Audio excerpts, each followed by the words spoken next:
আমার হাজবেন্ড অতিরিক্ত মা ভক্ত। মায়ের কাছে সে সব কিছু দেবে। পকেটে 2 টাকা থাকলেও মায়ের কাছে রাখে, আবার মায়ের কাছ থেকেই নেয়। আমাকে সে 10 টাকাও দেয় না। আমাকে কোনো রকম ভালোবাসে না।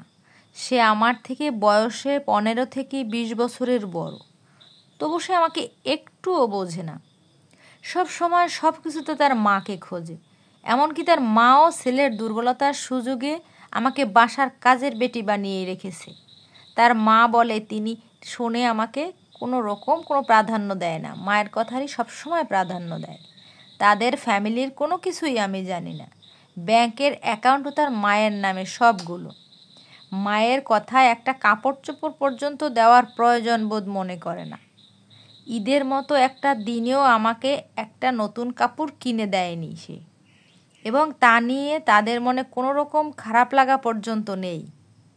বলে রাখা ভালো, এখানে আমার 2nd ম্যারেজ এবং আমার হাজবেন্ডের 3rd ম্যারেজ। তারপরও তার সম্পর্ক টিকিয়ে রাখার জন্য বিন্দুমাত্র গুরুত্ব নেই।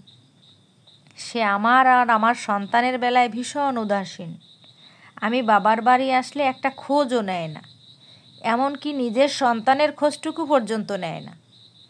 তার 3rd কোর্ট ম্যারেজ আর আমার 2nd কোর্ট ম্যারেজ, তবুও সে আমার অতীত নিয়ে নোংরা নোংরা গালিগালাজ করে, সবসময় আজে বাজে কথা বলে। এমত অবস্থায় আমার কি করা উচিত? আসলে আমি মানসিকভাবে ভীষণ ভেঙে পড়েছি। কাউকে কিচ্ছু বলতে পারছি না।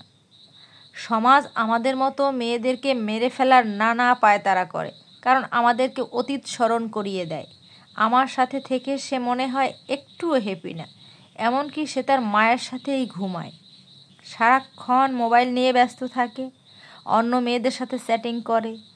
তার সাথে আমার মাসের পর মাস কথা হয় না। একই ঘরে থাকলেও কোনো রকম কথা হয় না। তার যা মন চায় সে তাই করে, কোনো কিছুতে সে পরোয়া করে না। কিন্তু সমাজ কোনো কিছু হলেই মেয়েদের দিকে আঙ্গুল তোলে। যেহেতু আমার 2য় ম্যারেজ, প্রথম সংসারটা আমার টেকেনি, এখন যদি এই সংসারটা কোনো ক্রমে ভেঙে যায় তাহলে আমি তো সমাজে মুখ দেখাতে পারবো না। আর এই সমাজের দিকে তাকিয়ে আমার জীবনটা কিন্তু একটু একটু করে শেষ হয়ে যাচ্ছে। আমি না পারছি এখান থেকে বের হয়ে আসতে, না এখানে থেকে আমি কোনো রকম সুখ শান্তি পাচ্ছি। এখন আমি যে কি করব সেটাই আমি ভেবে পাচ্ছি না। একটা সন্তান আছে, ওর মুখের দিকে তাকিয়ে আমি কোনো রকম সিদ্ধান্ত নিতে পারছি না, যার কারণে আমি হতাশায় ভুগতেছি। আর এই হতাশা থেকে বের হয়ে আসার জন্য আমার কি করণীয়, এই বিষয়ে আপনাদের একটু পরামর্শ চাচ্ছি।